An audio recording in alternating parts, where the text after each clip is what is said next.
Guys, what's going on? So today I wanted to talk real quick about a video that I watched the other day. It was on a channel called Live Anabolic, and on this channel they gear their content towards guys that are over 40 and 50 and even 60. If you're over 50, you should do this exercise, and if you're over 40, this is how you lose belly fat. So the video I watched the other day was called 10 Muscle Building Foods for Men Over 40. And really all it was a list of protein sources that the guy gave. For the most part, I agreed with them. There were a couple of points that I didn't agree with him on when it came to the type of the protein, and I'm going to go over that real quick. But there were really no specific types of protein for somebody over 40. It's not like, hey, you're over 40 now, you better start eating this protein. You're over 50, well, you have to eat this one. No, no matter what age you are, you're looking for quality food, quality sources of protein, because we do need protein. It's essential amino acids. Amino acids are the building blocks of protein, and we need to take that in. We need fat. We need essential fatty acids, right? And it's ironic because the one thing that we don't need is what almost every one of us eats way too much of, and that's carbohydrates. But, that's a subject for another video. I just wanted to get into this one real quick and just go over the 10 foods that he gives, and a couple of points that the way he described it, I really didn't agree with 100%. So we'll get into it real quick. The first one he talked about was eggs. And there's no disputing that. Eggs are probably the best, if not, definitely one of the best sources of protein, on Earth. And it's one of the healthiest foods you could ever want to eat. Has a complete amino acid profile, plenty of leucine, which is, necessary for muscle protein synthesis. It's just good all around. Now, when it comes to eggs, I've mentioned before that the real money with the egg, the vitamins and everything that you really want to get, is actually in the yolk. The white part is just pure protein. So a lot of people will, if they're just looking to up their protein intake, they'll just do egg whites. And I used to do it myself. I would throw some egg whites into a shake, into a whey protein shake, and mix that up, figuring the egg whites are going to give me some extra quality protein. The problem with that is when you don't cook the egg white, the bioavailability on a protein in the egg white is very low. It's down somewhere between like 15 and 20%. So you're not really getting the benefit of the content of the protein. So if you're gonna throw the egg yolk away for some reason and you don't want it, and you just said, well, I just want the protein from the whites, you definitely want to cook them. He didn't get into that here. He didn't specify it. Maybe he just assumed that everybody knew it. That's the one caveat with the eggs, is that if you're going to have eggs, I would definitely say eat whole eggs, ideally pasture raised. If you're not going to, definitely cook the egg white if that's all you're going to have. Don't just drink them down or mix them in a shake. And again, you're looking for pasture raised. But at the end of the day, if all you can get is a regular store-bought egg, that's perfectly fine, because even that's going to be 1,000% healthier than having a big bowl of oatmeal in the morning, or even worse, a bowl of Fruit Loops. So number 2 on this guy's list was grass-fed beef. And again, excellent choice, complete amino acid profile, excellent source. Grass-fed beef is going to have a way higher omega-3 content. The one thing I didn't like was that he showed, as his example, was a 93.7, which is basically the low-fat version. This nonsense, everything has to be low-fat. It's just that nonsense, especially with grass-fed beef. If you're looking for that extra omega-3 content and you're going to skim off all the fat, well, you're kind of killing the benefit there. So I would even go, and I do often, I do eat grass-fed beef, and I go with the 80-20 blend. There's nothing wrong with the fat. It's actually very healthy to eat. So I would definitely do like an 80-20 blend and stop worrying about all this low-fat nonsense.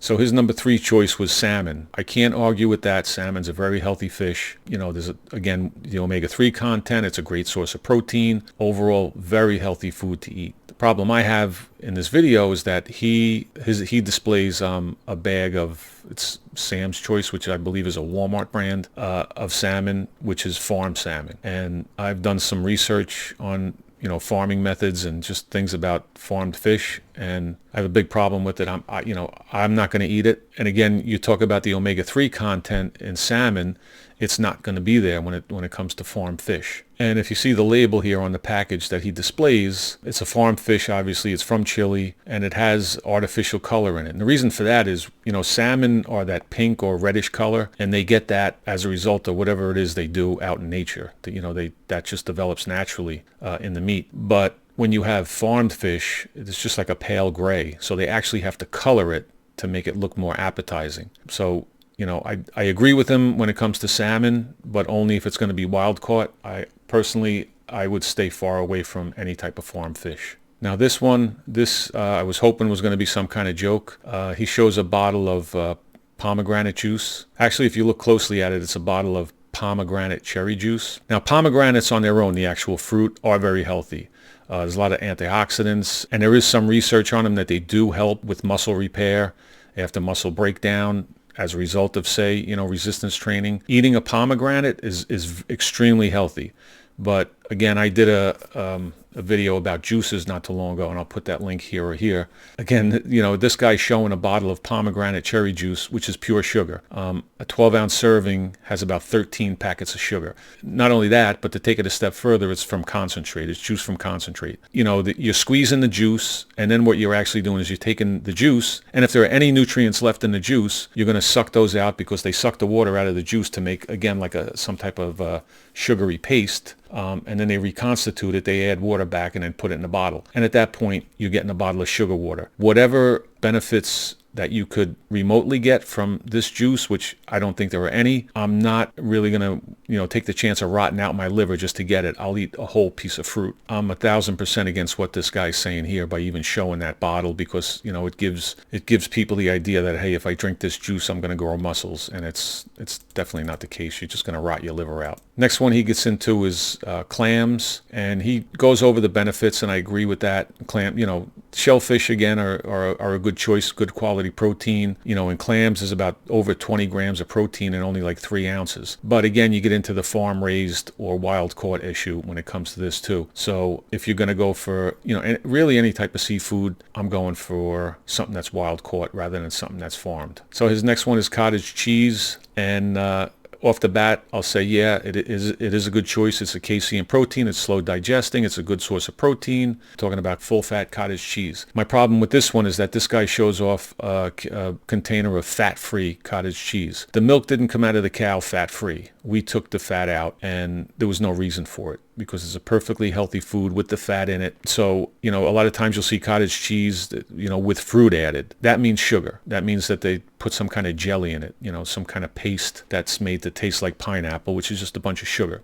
So on its own, full-fat, regular cottage cheese is an excellent choice, and I would go with that with nothing added to it. You could add your own if you really wanted to. If you wanted to add a piece of fruit on your own, some nuts, some walnuts, or any type of nut really, that's perfectly acceptable too. The other thing that this guy mentions, which is I'm totally against, the fact that it's a slow-digesting protein. People will tell you, well, you can have cottage cheese right before bed because it's slow digesting and you'll digest the protein overnight. That is just a total crock of bullshit. It is slow digesting, but you never, ever want to, I don't care if it's the healthiest food in the world, you don't want to go to bed with a gut full of food ever, okay? Because every cell, every tissue, every organ and system in your body is on a circadian rhythm. It has a job. Your body repairs itself at night. You're just totally disrupting your body's processes at night by going to bed with a gut full of food. So never, ever do it. This next one, I was a little confused. He names whey protein, and then he shows off a bag of beef protein and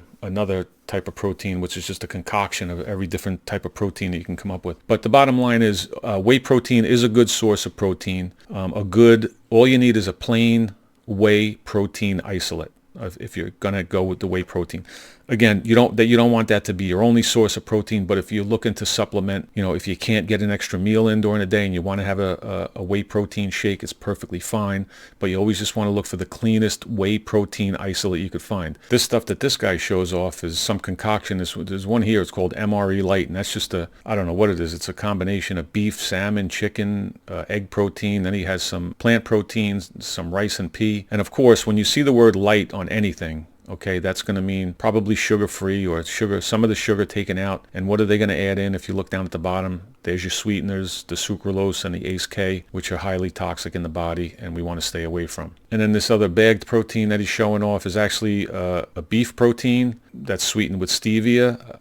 I don't think that the stevia is horrible, but I don't have much of an opinion on beef protein. You have to do your research on that yourself, but I know that really beef protein, the powder like that, is just going to be, they'll put on the bag, it's grass-fed beef, but, what part of the animal they're using. They're really taking the scraps of the animal and grinding it up and putting it into a bag and selling it as protein. So again, I'd be a little suspect of that. I'm not saying that it's horrible, that I wouldn't use it, but I haven't used it, and I really don't have much of an opinion on it. If any of you do, leave me a comment down below and let me know what you think of it. And then this other stuff, this Core Power, this bottled one that he shows, it actually is made with milk, of course low-fat milk, because they're trying to be healthy, right? But if you look at the ingredients, I mean, carrageenan, which is a carcinogen, you have maltodextrin, which is going to send your insulin through the roof, and of course you have the ACE-K, and you have the sucralose, the artificial sweeteners.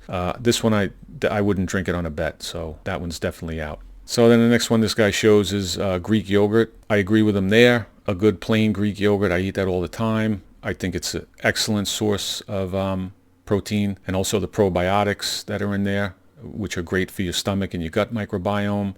But again, I would go with a plain full-fat Greek yogurt. The one that this guy's picturing here is a low-fat flavored version with less probiotics. And low fat, when they take fat out of anything, they always put something back in. And whatever they put back in is never anything good. Okay, it's going to be just, some flavors, in this case like a thickener. So just like with the cottage cheese, I would go for the plain stuff, as plain as you can get, full fat.